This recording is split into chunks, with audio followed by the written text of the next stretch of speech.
Long before Europeans drew borders on a map, the Kingdom of Benin flourished in the heart of what is now southern Nigeria.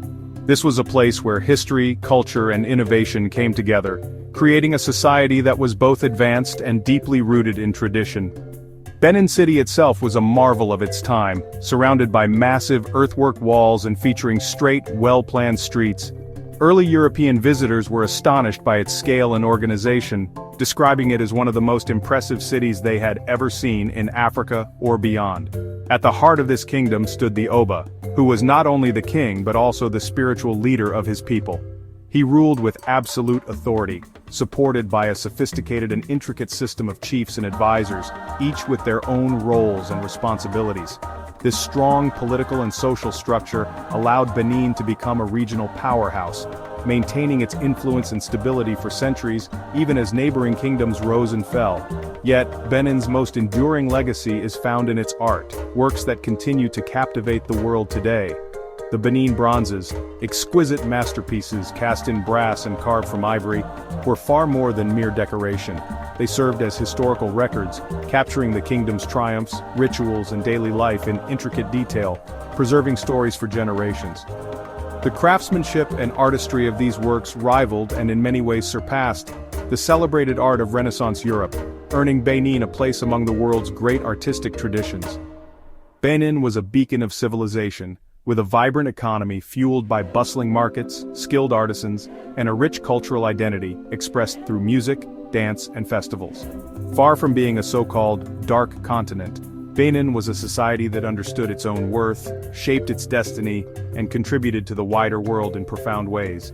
The people of Benin were the main characters in their own story, living rich, meaningful lives long before outsiders arrived on their shores. Their achievements in governance, trade, and art set them apart as one of Africa's truly great civilizations, leaving a legacy that still inspires pride today. This is the real Benin, powerful, prosperous, and proud, a civilization whose story deserves to be remembered and celebrated. In the late 1400s, the Portuguese arrived on the West African coast, driven by curiosity and the promise of riches. They expected to find wild, uncharted lands and unfamiliar peoples, but instead, they discovered a sophisticated kingdom, Benin. The city was surrounded by massive earthworks and walls, its streets laid out in careful order, and its people skilled in governance and the arts. The Portuguese saw Benin's strong, disciplined army, lively markets filled with goods from across the region, and a powerful king, the Oba, who ruled with absolute authority over his people and their trade. Trade soon began. Benin offered pepper, ivory, and exquisite works of art, while the Portuguese brought firearms, copper, and most importantly, brass, an essential material for Benin's famous bronzes. The Oba kept tight control over all trade, carefully deciding who could interact with the foreigners and what could be exchanged, ensuring the kingdom's interests always came first. For a time it was a partnership of equals, each side respecting the other's power and customs, and both benefiting from the exchange of goods and ideas. Missionaries soon followed the traders, hoping to convert Benin to Christianity, but the Oba politely declined, choosing to maintain his people's beliefs and traditions. Before long, the Dutch, French, and British joined the trade, drawn by Benin's wealth and strategic location, turning Benin City into a thriving commercial hub, bustling with activity. Benin's leaders became expert diplomats, skillfully playing European interests against each other to secure the best deals and protect their sovereignty. The kingdom remained independent, shaping the terms of exchange and refusing to be dominated by foreign powers. Benin's art even began to reflect these new encounters.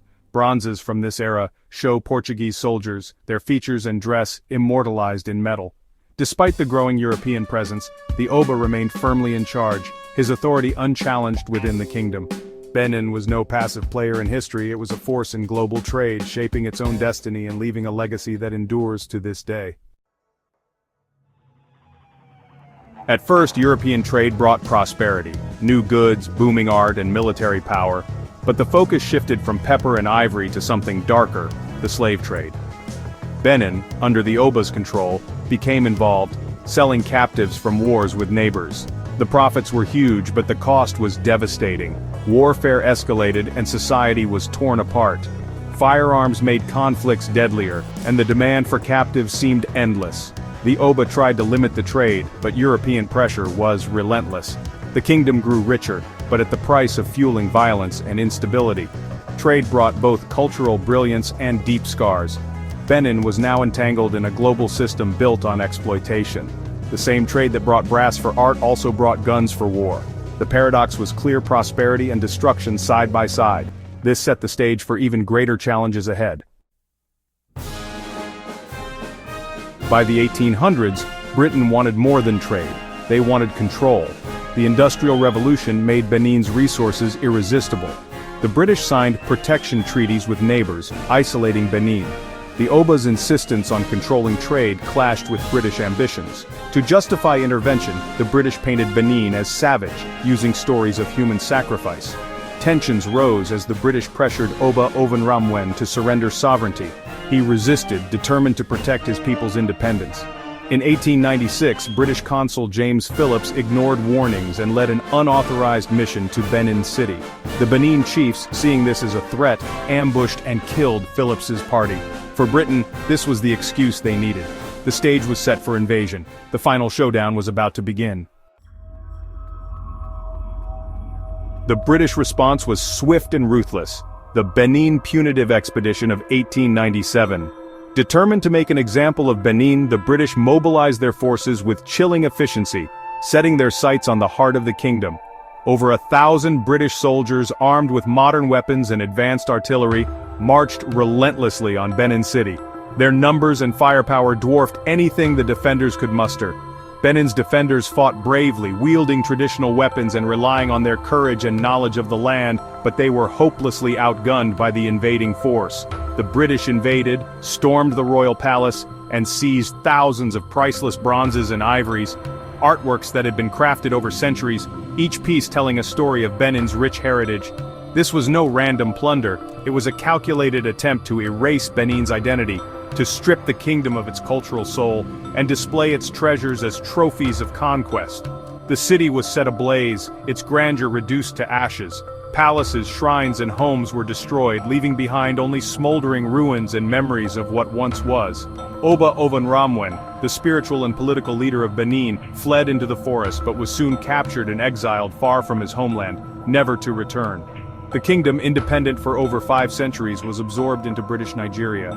Its sovereignty was erased with the stroke of a pen and the raising of a foreign flag. The social and political fabric of Benin was shattered. Families were displaced, traditions disrupted, and the sense of community that had bound the people together was torn apart. The Oba was gone, the people leaderless, their treasures stolen. The heart of Benin's civilization had been ripped out, leaving a void that would echo for generations. The British installed a puppet government and exploited the region's resources, extracting wealth while offering little in return to the people whose land they now controlled.